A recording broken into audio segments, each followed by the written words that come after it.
I tend to not face yung mga challenges ko, and then I choose to laugh it off. That's why I always keep on smiling. And then mahirap, kumbaga coping mechanism siya in a way talaga. It's hard to mask, Manggod, but at the same time, it's so easy to put on a mask. Diba? People will, I guess, you yourself will know if you're sad or not. Yeah. But you yourself know how to put on a mask and show everyone that you're okay. You're okay, diba? Correct. Isipin mo lang parang, it's not true. Diba? Parang, I'm okay. Like, I'm doing my best. This and like, I'm in a good mental state. I'm in a good physical state right now. But you talk to someone, like honestly, talk to someone, and then you look them in the eye, and you tell them, I don't think I'm okay right now. Yeah. You're not okay. I think that's one of the best things I can say. It's like, it doesn't have to be like the most special person if you can't open up to anyone new. How are you ba mentally? We'll be honest, bro. Like, how are you mentally? I don't know. Honest check-in. It's more of a like, you get to check in with yourself day to day. You get to know, like, am I okay? Am I okay? Ask yourself, am I okay? Like, day to day basis, I feel like I get by. So, okay.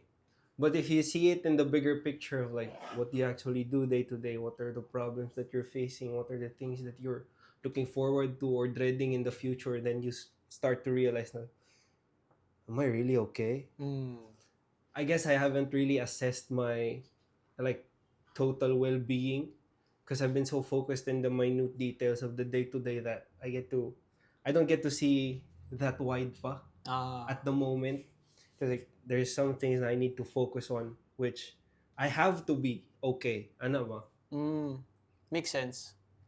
Mahirap basically to focus on something else when you're still, hindi pa tapos. Yeah, exactly. Hindi pa tapos yung isa. Diba? Yeah, but like, your mental state is like, should be okay. Okay. Like, there are times that you question yourself, like, am I really okay? But then you just shrug it off. It's like, yeah, interesting. Guilty. May times when na ganun, we actually do buy with that. Na-realize ko lang na kasi meron akong naalala na post. It was probably some quote or saying or whatever.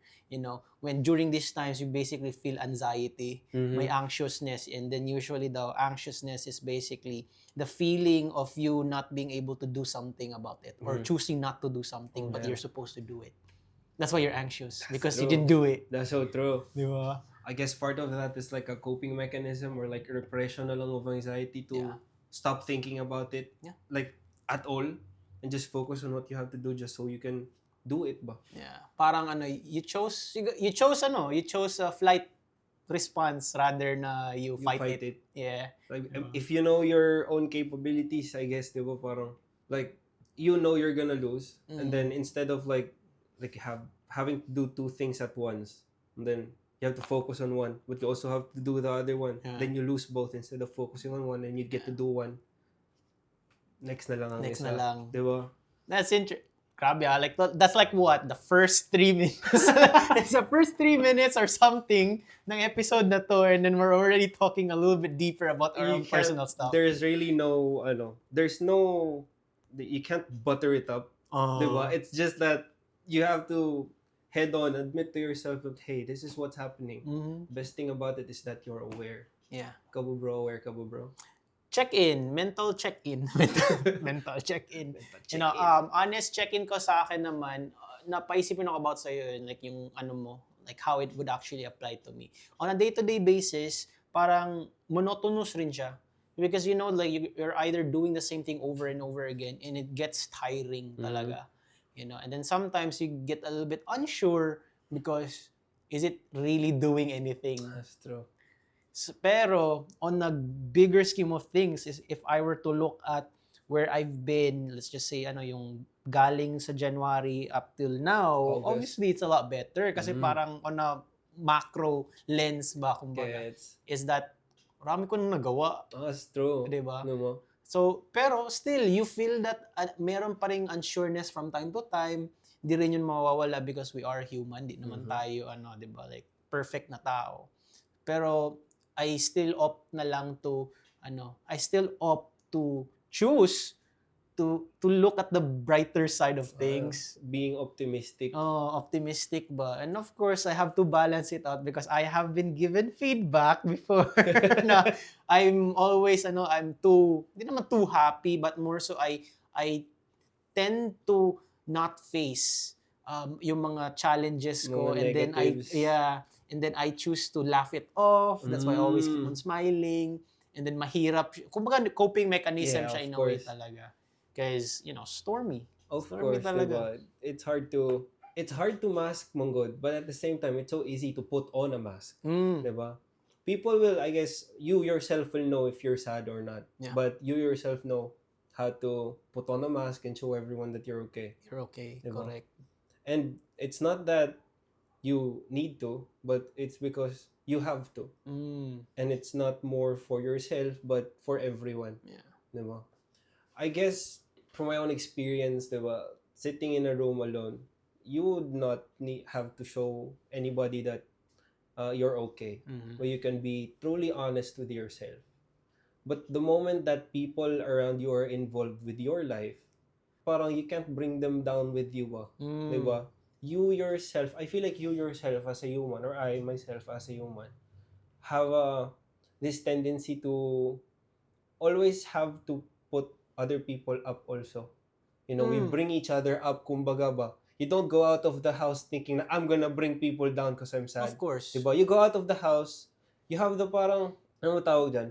Parang a need to, like kahit konti, you'd like someone else to be happy. Diba? Kahit mag-thank you ka lang sa, like, to someone you bought food from, ganyan ba?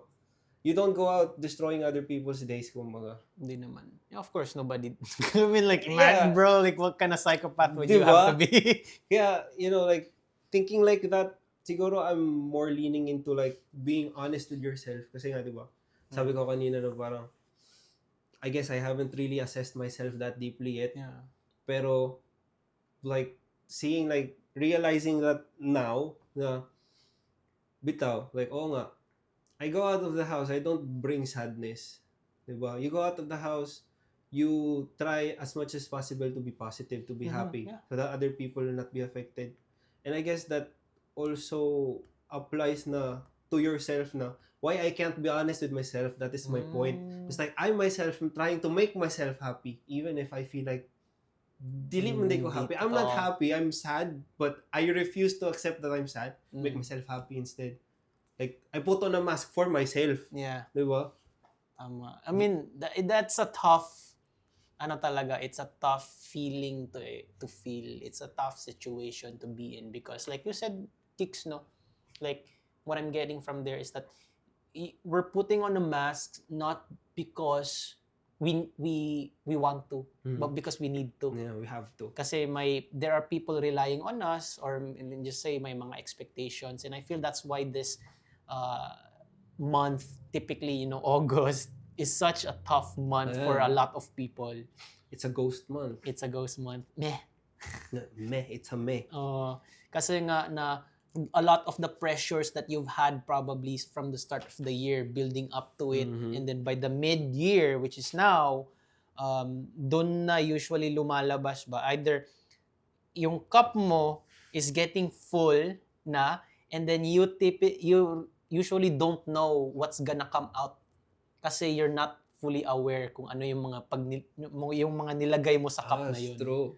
Diba? So let's just say, I guess siguro even for us, diba, na parang we have to put on this mask, and then usually we don't even know what the effects of that mask is. All we think, at least the way I see it, is that we think it's mostly positive. Why? Because we're making others happy. Yeah, exactly. We're providing for others. Diba? And then di natin alam usually from the back, the masks that were yung tao talaga, yung face, right, is not even that happy. No. Kasi we're so, like you said, you're so used to wearing the mask that yung mask na yun, that's usually where we quote-unquote default, or siguro nagiging coping mechanism na lang siya, So di mo alam na yung cup na nilalagyan mo ng positive in a way because you're providing for people, good. you're making others happy, good. You know, you're serving them, good. Mhm. Pero yung may other pala, merong siguro in this case may sugars. You know, may sugar ka nilalagay, sobrang rami. Di mo napapansin, it's too much sugar pala. Unhealthy na pala. Unhealthy na pala. Diabetic ka na pala. Yeah, That's a good analogy. di ba? That's so true. Like too much sugar coating of things, and then di mo na napansin that your cup is so full of sugar na pala. Preservatives, sugar, you know, yeah. whatever. The bad things that make it good. Correct. That's so true. So I guess parang by August, this point of the year talaga, you're there. Punong-puno. Punong-puno. Punong-puno ka na.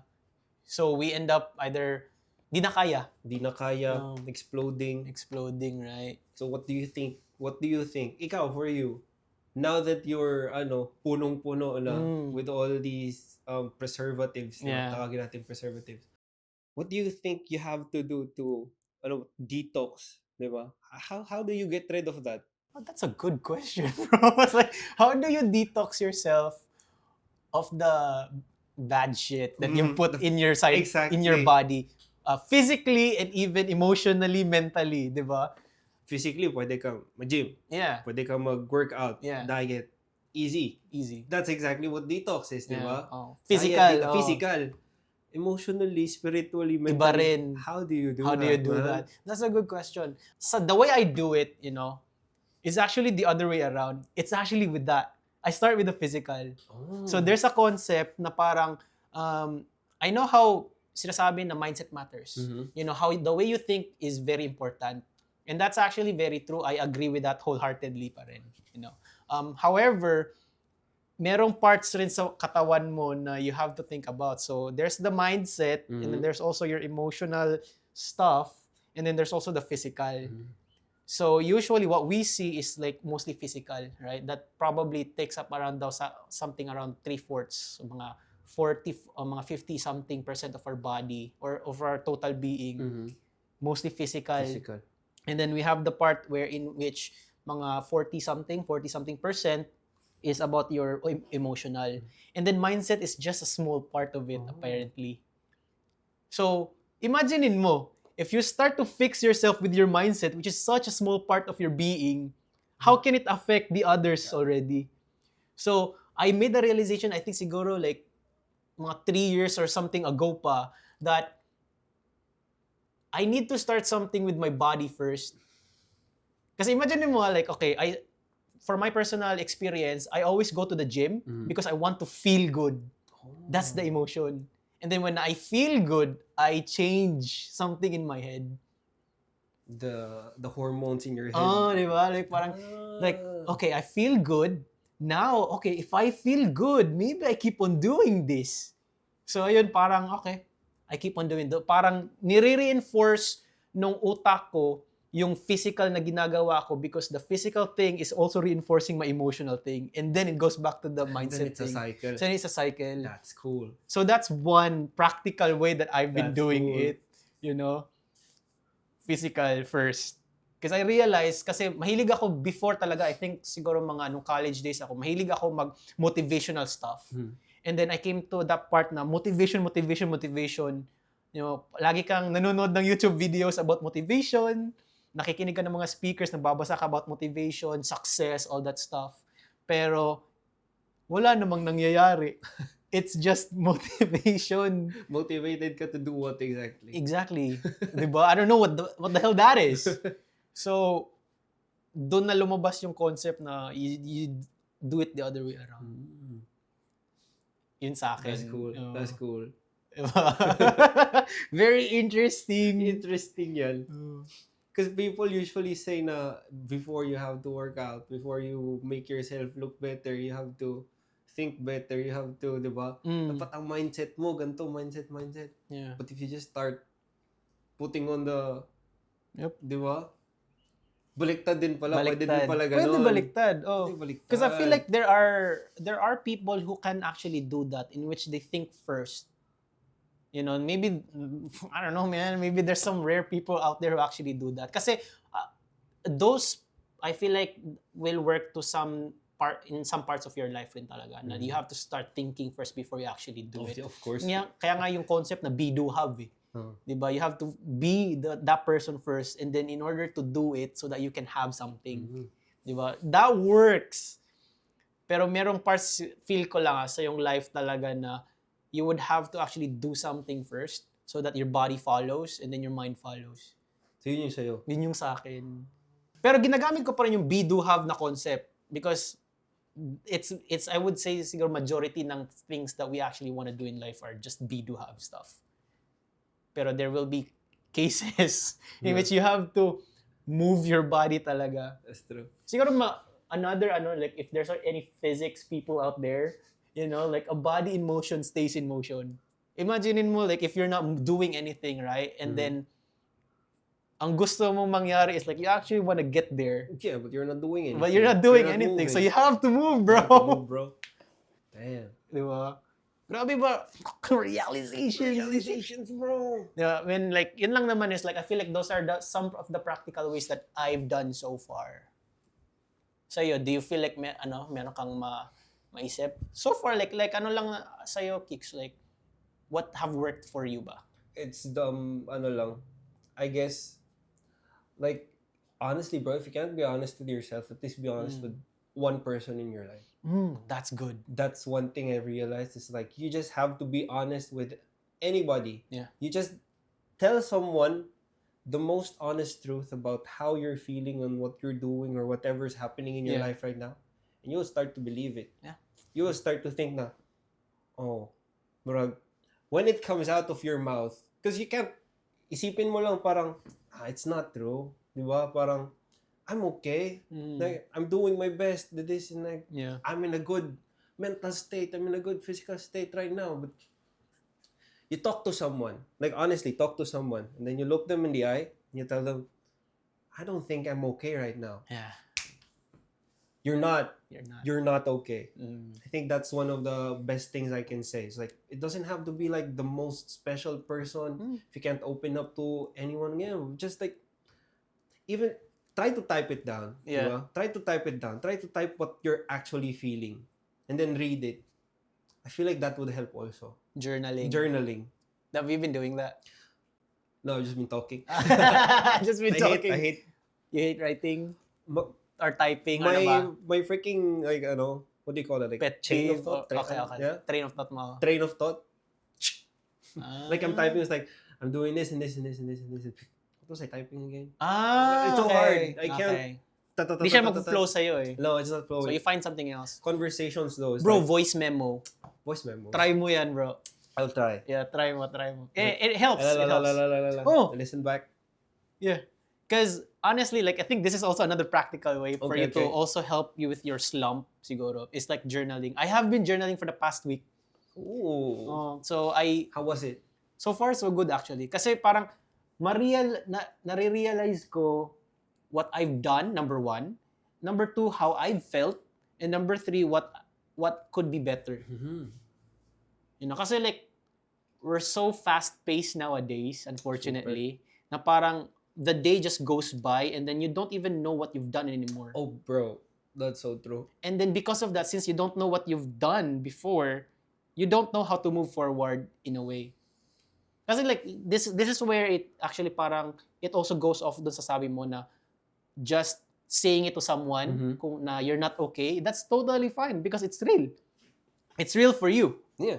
And if it's real for you, then that means at least you know what the next real step could be. Oh, that's true. That's good. Diba? Na, okay, I'm not okay right now, pero I want to move forward. So now you know what you can do. You can reach out to someone, mentors, whatever, just release. Kasi there will, like, I feel like we've talked about this before, diba? We've talked about this. And I feel like, I remember it's like the first step is admitting. The first step is admitting you're not okay. Yeah. The first step is admitting that there's something wrong. Yep. Diba? And after you've admitted that, it's like you admit it, now you can think of ways how to surpass it. Exactly. We've been here before. We've been here before. Every time this podcast stops recording, and then like a long time, then it's gonna be mental health again. This is more for us. Pretty much. This is more for us than you guys. It's We're just checking in. Checking in. I think yun yung kagandahan with what we're doing right now is that we do hope, na how we're conversing right now also speaks to any of you, because real experiences namin and real like how we're feeling right now as well.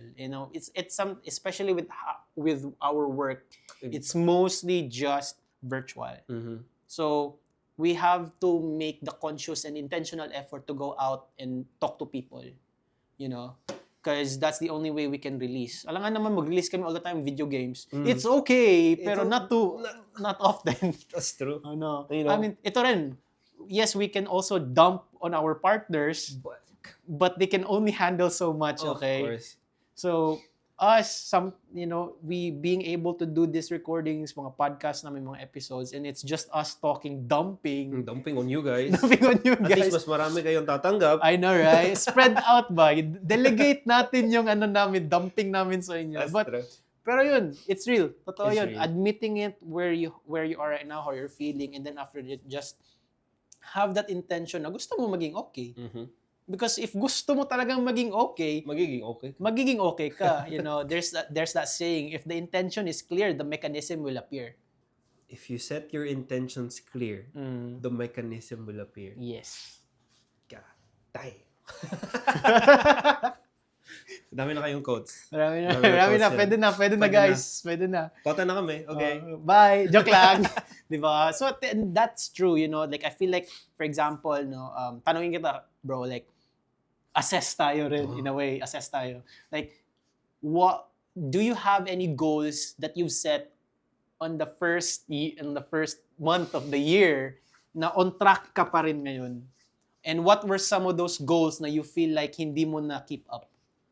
I didn't really promise myself because mindset ba? Sila lahat. Oh, I'm gonna work out. I'm gonna do this business, blah, blah, blah, earn money. Blah, blah, blah. Promise yourself too much. The more expectations you have for yourself, the more failure. The more, mas mataas yung paghuhulugan mo. Okay. Diba? Parang, if you yourself know, I guess ganito lang ako mag-isip. I'm pretty sure that a lot of people are like more motivated than me. Meron. Diba? But in my case naman, I was like, if you yourself know or doubt yourself to a point where you expect failure already, why set yourself up to fail? Okay. So, siguro yung mga goals lang na naset ko sa sarili ko is more of the minuscule things lang na Like what? day-to-day lives na maybe I should like, when I get up from bed, I should do this already. Yeah. I should have this, I should have built this routine already na this is what I have to do in the morning, in the afternoon, in the evening, ganyan. Not the goals that other people set na, I'm gonna earn 1 million this year. Yeah. Yung mga suntok sa buwan na, and I guess siguro, if anything, if I did have one big goal this year, it would just be to parang ipalago ko lang yung Sako Media, yung business. Diba? And of course, aside from that, personal yan eh. Diba? We have our group goals like this podcast, like the studio, ganyan. But for my personal, I guess one of those things is just Sako Media, John. And comparing this year's success, compare mo siya like from the start of the year. Yeah, from the start of this the year point to na. this point, I feel like it has grown at least 20%. Even if not basing on the numbers but more on the people that are involved, previous clients, recurring clients, mga ganyan. I feel like compared to January where I did not really know like where to direct myself, where my production team is gonna go, around this time of year, it's more of there's more people asking and there's more people talking. And I feel like that's a good thing. Yeah. I think. It is.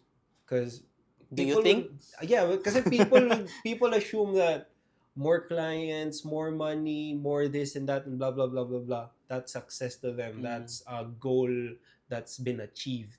Parang my point of view of it is that not based on numbers, but based on like, do people talk about it? Do people know us? Ganyan ba? I feel like I'm detaching myself from I feel like I'm detaching myself from social media numbers. I feel like I'm rooting for physical touch connections, people to people conversations. That's why I feel like it's more ngayon is because when I actually talk to people, it's like it gets it gets bring up. It's like, oh, you own Sako Media, oh, you shoot for this people and that people, and I would like to inquire by, and like it's so different. It's Yeah. so different when you feel a person in front of you compared Of to when you're course. just chatting on a Chatting, screen. yeah, And I very feel like different. that's like the biggest thing about the goal that I've set by. It's like Okay. to get talked about, to be Nice. known. Congrats, bro. Okay? Oh, yeah. It's like crazy. Diba? It's all just naman, diba? Like it's like I said, just knowing where you were so that you know where you can go pa. You know, for me naman, things that I've set for the first year. Okay. Marami, bro. Marami. Marami. Like, pero the biggest ones are those like talaga ito. Press play, basically, at least growing talaga. Growing. Growing na siya, and it's actually very good. It's growing. So that was one of the goals set. we start something sa YouTube, and here we are now with the press play, and then of course the numbers are doing well, but of course there can be more pa talaga. Yes, of course. And that's why I'm so happy that we have just been consistent with it so far. Also as well, like parang sa di ko siya, I'm just gonna share, like I didn't goal for it, na parang may mangyari na then after that I had a relationship. Congrats, bro. Diba? Lover boy. Diba? So it wasn't exactly a goal, but ang ginol ko was that I become the right person for the right one would actually come to my life in a way, diba? Kasi like I've learned na I can't force Of course. I can't force destiny or whatever that is na give me this person because I want this person. And then, what if binigay nga sa'yo, then after, di ka naman pala ready? Tama. And then, sayang. So instead, I did it the other way around na You naman. fixed yourself. Fix myself instead. Because it's easier to change myself than to change other people. That's true. So, that's one of the, I guess, unexpected goals na nangyari. Another thing, siguro, one of my goals nung start of the year, na I feel like I'm not on track, was GK, was growth cracking talaga, for us. Was that I made it a goal na at least mag-grow yung revenue, but what happened was that instead, natanggalan tayo ng client. Diba? Natanggalan tayo ng client, pero I am still certain that it will go up pa rin because me removing that client was part of the realignment. That's true. I mean, it was tough. It was tough. It was tough. Both of us work on it. Basically, the whole team works on it. And it's one of the clients na we dread working, Jud. Correct. Not that it was a bad client. It was just tough with Communications. and correct. then the visuals were not aligning anymore. Yeah. Like, we've been doing the same thing over and over again. But So, for some reason, for some reason, we're not hitting it anymore. And we tried to go up. We tried to level up. It was like, again, it's like, okay. It's not okay. It's not. Yeah. So it was out of, I had to let go of that client because it was not in alignment anymore with what we're doing, what that person actually wants for what he's giving. So it doesn't make sense anymore. So, kumbaga parang nag-align na rin siya in a way for this month na mid-year slump nga talaga. It's going to slow down. However, that was us testing, or at least in this case na siguro, sabihin ko na, the universe is basically taking out the bad stuff from our system. Kasi now, at least we know the better things actually. That's true. We know the better things. That's the structure being put in place. We know the things that have to be prioritized. We know the things that we can work on the most. Correct. Diba? Then mas may impact pa talaga. Mas impact pa talaga. Because if you keep working on things that are already broken or already, losing its lifespan, diba? Parang you're just fixing like nothing, diba? Correct. Ikaw ba, bro, like what's your forecast for yourself at least for the rest of the year? For the rest of this year. Forecast mo lang, like of course it doesn't have to be goals, but what do you feel like you want to Oh, I want if ako lang, I want the rest of the year to be sunny. Mm. Who wouldn't want to wake up to sunshine and rainbows and Interesting. butterflies? I have something to say about that. But Sige, of go. course, I will not expect sunshine. I will always expect an overcast with a little bit chills in the wind, but you'll be comfortable enough to go outside without a jacket on. Yeah. You get that? Yeah. Gets go. Well, we're using weather metaphors because it is weather season. Yeah. You know, alam niyo naman August talaga, but ganyan talaga. But anyway, but use every mid-year talaga, you know, there's going to be a slump. Now for me, you know, forecast ko, it's not going, it's whatever comes. That's my forecast. Whatever comes will come. Hello, you're ready. I'll be ready. Why? I don't want it to be sunny all the time. Because this hit me so hard kasi nung narinig ko to, okay? This is from, I don't know if there are people out there who actually know about Kabbalah. So Kabbalah is like, hindi siya religion. It's just Like a mindset. Hindi naman mindset, it's teachings. Teachings, okay? So, I heard it from David Guillaume. Sabi niya, don't wish for sunshine all the time. Because too much sunshine, too much sun, create deserts. Oh. Dude, that blew my mind. I was like, Well, that's true. That is And so then, true. without the rain, how will the trees and forests Exactly. grow? The rest of the year, at least yung mid-year na slump na to, is not going to mean anything. The main reason why we're experiencing mid-year slumps, it's because it's for, you know, the way I see it, it's because we're being realigned, kumbaga ba. You know, na galing tayong January, yung mga early commitments natin during January, binubuhusan kasi natin ng so much energy. That's why a lot of people have goals for, you know, New Year resolutions. Motivation is there, and then pagdating ng August, ng June to August, it's all parang nagbo-boil up, and then sasabog na. Nandun na yung mga commitments mo, parang it's all scattered.